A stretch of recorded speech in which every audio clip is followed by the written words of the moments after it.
Hey everybody, Barry here again, filming from a very cold night in Lewisport, Newfoundland.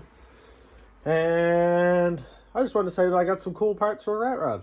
I got the Cadillac finished, and I'm kind of out of steam for that one, so it's time to make a new video.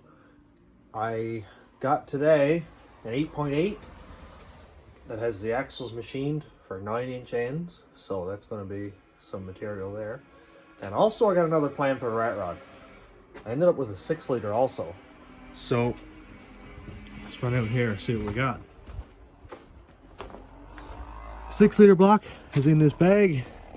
Oil mats for me to clean up all the mess I make. Axles. Here's an 8.8 here out of a Mustang. A dual fuel pump setup. And also there's this LS7 cam, which I'm really excited about. So that's going to go in it.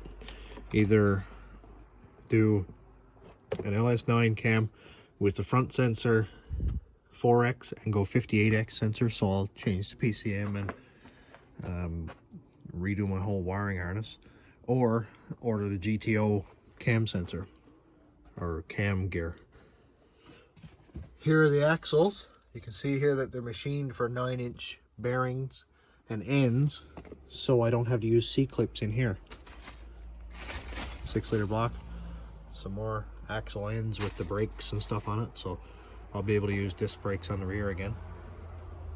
And I'm getting kind of excited for this one because I know it's kind of dumb that I took it off, but turbo's going back on the rat rod by the sounds of it. So I'll either do the aluminum 5.3 in Gen 4 setup, or do the 6-liter with the LS7 cam and the turbo and have a bit of fun with that. The main reason I wanted to make all the changes to the rat rod, taking out the rear end and all that stuff, was because it just wasn't practical for street driving, and the little bit of street stuff that I do doesn't warrant having like 15.5-inch wide tires with 4 links, coilovers, all that stuff. That's more for, you know, a drag setup. So I'm going to go back to the 8.8 and just go mauling tires again all summer. So let's see how that goes.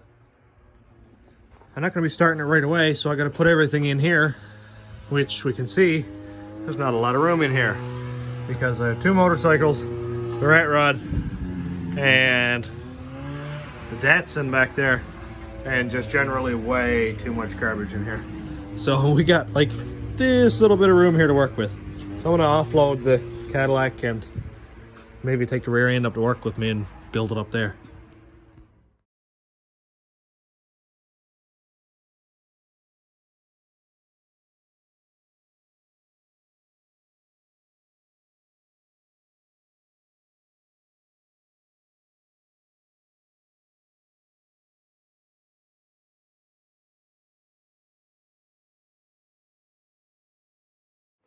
Man, that 6-liter block is heavy.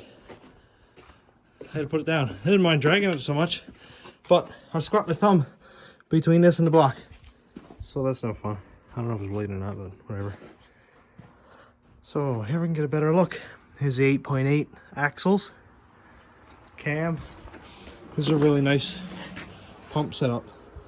This is 2 fuel pumps, so it's gonna be quite the delivery system for the rat rod.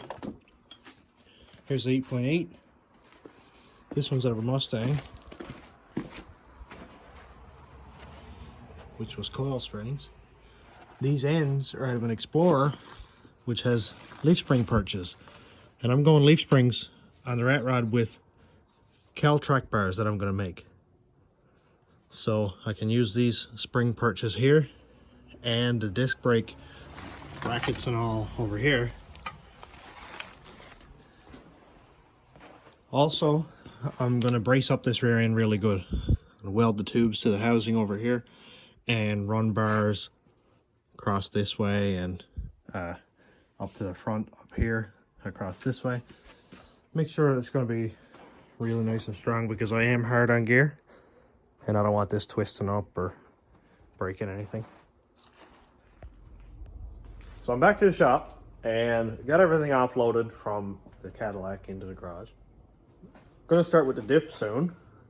In the pile of parts though, there was this box of mystery stuff that I didn't know what it was. And looks to be the matching lifters to the cam, which would mean these are LS7 lifters, stock replacement, or, you know, takeout lifters.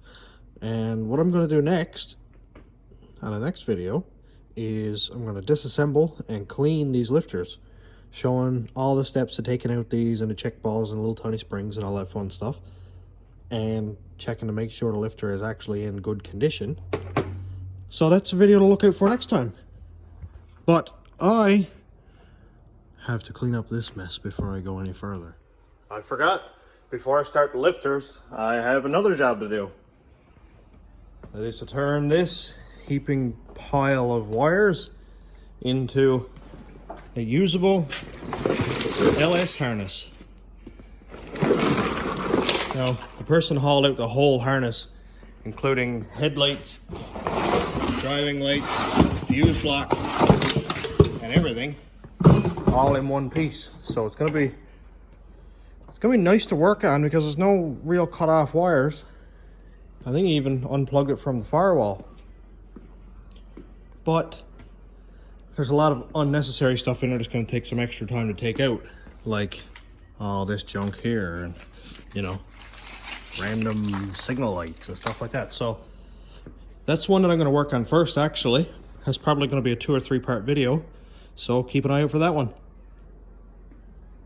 I'm going to try and get it all back in that box. I have no idea who's got all those wires in that box.